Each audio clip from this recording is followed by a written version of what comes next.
All right, Larry Krueger here with the good and the bad from 49er training camp day number 4. And of course, we're brought to you by Pig and a Pickle. Best barbecue in Northern California, Pig and a Pickle, 2 locations, Emeryville and Corte Madera. They're open 7 days a week now in both spots from 11 a.m. till 8 p.m. or until they run out. Pig and a Pickle, the best barbecue in all of Northern California. All right, let's talk good and bad from Niners camp as the Niners had their practice today in Santa Clara without pads. Tomorrow the pads come on. And let's start with the good. It has to start with Brandon Ayuk. Brandon Ayuk has been the best player on the field. He has taken it to another level. He looks like a true number one. He's flat out dominant. He's got 12 catches in 4 days. He was easily the best player on the field today and really virtually every day. He had 5 receptions today, 3 of them in the red zone for touchdowns. The play of the day, though, was Sam Darnold, not in the red zone, hits Brandon Ayuk on his favorite route, a deep crosser, and Ayuk went up, made the catch, and sprinted to the house. It was the play of the day. The crowd went crazy. Perfect dime by Darnold. Incredible catch by Ayuk. And then the ability to separate after the catch, full stride, and take it to the end zone for 6. That was the play of the day. Ayuk is uncoverable. Whether he's motivated by cash, a rivalry with Debo, just wanting to fulfill his potential, winning a Super Bowl. I don't know what's motivating Brandon Ayuk. I don't even care. He's playing incredible football.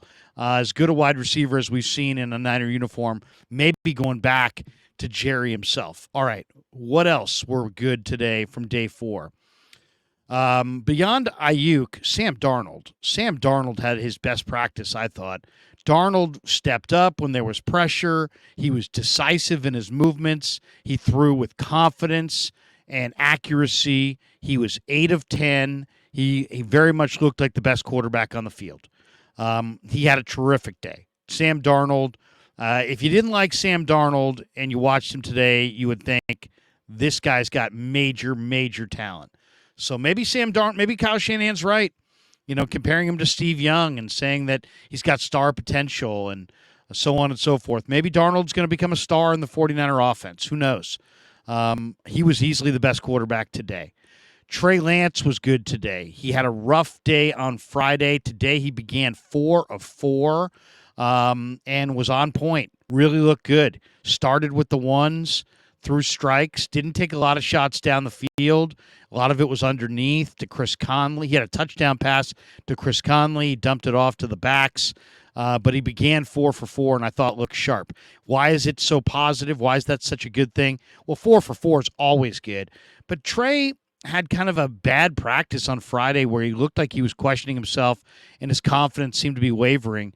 And to see that wasn't the case and that he maybe just had a bad day, and to see him bounce back today, I thought was huge. So Trey Lance was good today.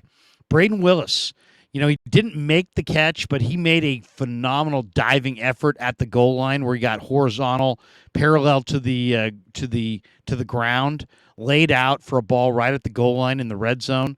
Braden Willis, really nice effort. The ball was incomplete, but it was absolutely a phenomenal effort, and it showed the kind of athleticism and the kind of desire that makes Braden Willis Braden Willis. Nick Bosa is huge positive today. He wasn't here, and because he wasn't here, that means he didn't get hurt, and he's not out for the year, and that is a huge positive. Huge positive today as well, CMC. We all know that McCaffrey's great. He didn't play today. He didn't get hurt in practice. He's not out for the year. That is a very good development.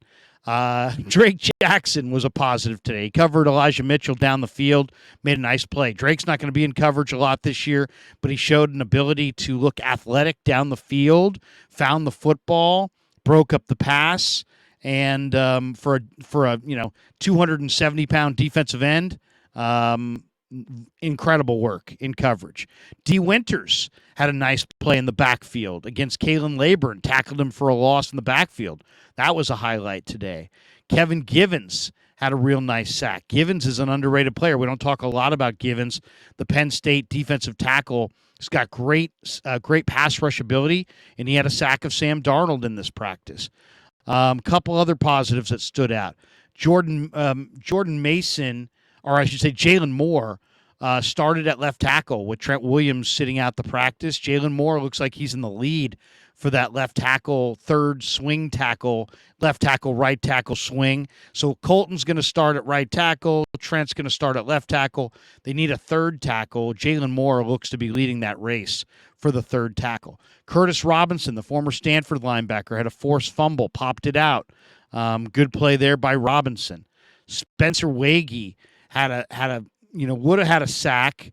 It ultimately looked like a Trey Lance run out there, but I thought Wagee might have, if this had been a padded practice, I think that would have been a sack. If this had been a game, I think that would have been a sack. Also, Wagee had two other run stops that I counted. So Wagee, the undrafted free agent defensive tackle out of North Dakota State, is really starting to assert himself and look really good. All right, let's get to the bad side of things. And there's not a lot of bad today in a non-padded practice, kind of a short practice. We didn't see Mooney Ward. Sat this one out with a groin injury. Hopefully that's not a long-term thing, but Mooney Ward, it sounds like, had a groin last year, and now if it's a recurring thing, that could be a problem. So that's not a good development. Jordan Mason looks lean and mean. He's fast. He looks really good as a runner, but he also fumbled for the second time in 4 practices. And the fastest way to lose the respect of Bobby T or Anthony Lynn or Kyle Shanahan or your offensive teammates is to put the ball on the carpet. You just can't do it as a running back. He fumbled twice now in the last 4 practices, so that's not good, and that's something to watch for. Colton McKivitz had a false start early in practice. That obviously is not good. And Trey Lance was, as I said, was a positive in that he began 4 for 4. He had a touchdown to Conley. He bounced back. He started with the ones. He looked like he played with a lot more confidence than he did on Friday. But he also had one play that is the kind of play that is going to prevent him from starting, and that was an inaccurate pass to Deebo Samuel. It was a short pass on the right side. You had Samuel in motion. It's a pitch and catch, layup kind of a deal, and he airmailed him. Samuel didn't get a hand on the ball. That was bad. I mean, that you can't blow those short passes. The layups you gotta make in the NFL. And Trey Lance had that one incompletion to Deebo where, he just doesn't throw with a lot of touch. He can laser it in there with the best of them, but when it's required to put a little touch, take a little off, throw with some accuracy in the short and intermediate range, it's often he can't make those plays, or he makes one and misses one. So that was a layup. Should have been an easy pitch and catch. Deebo couldn't even get a finger on it because he just airmailed him. And then one other negative from Trey is he fumbled a snap. Fumbled a snap from center, raised his hand and said, "Hey, my bad." He actually took the snap and then took a step and then fumbled it, so that wasn't a good thing.